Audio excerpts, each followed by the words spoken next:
ଏହି ସବୁ ରାଜ୍ୟରେ ବର୍ଷା ସମ୍ଭାବନା ହେଲେ ବି ନମସ୍କାର ଶୁଭ ସକାଳ। ଆପଣ ଦେଖୁଛନ୍ତି ଯେଉଁ ରାଜ୍ୟଟି ଆଜି 19 ଜାନୁଆରୀ ଚାଲନ୍ତୁ ଏଇନ ରେଟ୍ ଅଫ୍ ନ୍ୟୁଜ୍। ୟୁପି ସମେତ ଉତ୍ତର ଭାରତରୁ ଥଣ୍ଡାର ପ୍ରଭାବ ହ୍ରାସ ପାଇଛି। ଧୀରେ ଧୀରେ ତାପମାତ୍ରାରେ ବହୁତ ବୃଦ୍ଧି ହେଉଛି।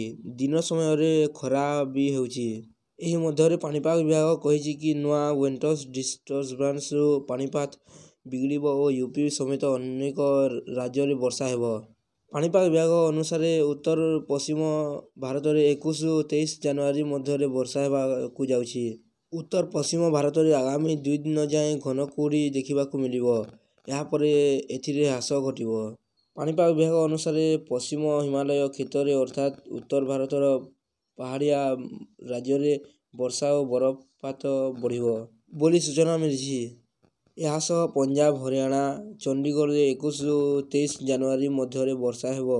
ରାଜସ୍ଥାନରେ 22 ଓ ପଶ୍ଚିମ ଉତ୍ତର ପ୍ରଦେଶରେ 21 ଓ 23 ଜାନୁଆରୀରେ ବର୍ଷା ଆଲର୍ଟ ଅଛି। ଉତ୍ତରାଖଣ୍ଡରେ 23 ଜାନୁଆରୀରେ ପ୍ରବଳ ବର୍ଷାର ଚେତାବନୀ ଜାରି କରାଯାଇଛି। ଅନ୍ୟ ରାଜ୍ୟଗୁଡ଼ିକର କଥା ଯଦି କହିବା ତ ତାମିଲନାଡୁ, ପୁଡୁଚେରୀ, କରାଇକଲରେ 18 ଜାନୁଆରୀରେ ବର୍ଷା ହେବ। ଏହି ସମୟରେ ଜମ୍ମୁ କାଶ୍ମୀର ଲଦାଖରେ ସର୍ବନିମ୍ନ ତାପମାତ୍ରା 0 ଡିଗ୍ରୀ ତଳେ ରହିଛି, ଯାହାକି ହିମାଚଳ ପ୍ରଦେଶରେ 2 ରୁ 5 ଡିଗ୍ରୀ ସେଲସିୟସ୍ ମଧ୍ୟରେ ରହିଛି। ସେଠାରେ ଉତ୍ତର ପଶ୍ଚିମ ଓ ମଧ୍ୟ ଭାରତରେ ଏହା 6 ରୁ 12 ଡିଗ୍ରୀ ସେଲସିୟସ୍ ମଧ୍ୟ ଚାଲୁଛି।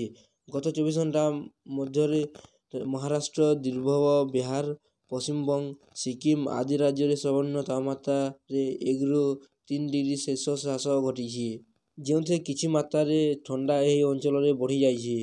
ଉତ୍ତର ଭାରତ ପାଇଁ ପାଣିପାଗ ବିଭାଗ ଖୁସି ଖବର ଦେଇ କହିଛି କି ଆଗାମୀ 5 ଦିନରେ ସର୍ବନିମ୍ନ ତାପମାତ୍ରାରେ 5 ଡିଗ୍ରୀ ସେଲସିୟସ୍ ବୃଦ୍ଧି ଘଟିପାରେ। ଏଥିରେ ପ୍ରବଳ ଥଣ୍ଡାରୁ ଆହୁରି ଆଶ୍ୱସ୍ତି ମିଳିବ। ମଧ୍ୟ ଭାରତରେ ଆଗାମୀ 3 ଦିନରେ ସର୍ବନିମ୍ନ ତାପମାତ୍ରାରେ କୌଣସି ବଡ଼ ପରିବର୍ତ୍ତନ ହେବ ନାହିଁ, କିନ୍ତୁ ଏହାପରେ ଏହି 3 ଡିଗ୍ରୀ ସେଲସିୟସ୍ ବଢ଼ିଯିବ। ହିମାଚଳ ପ୍ରଦେଶରେ 18 ଜାନୁଆରୀରେ ଶୀତ ଲହରୀ ଚାଲିବାର ସମ୍ଭାବନା ରହିଛି।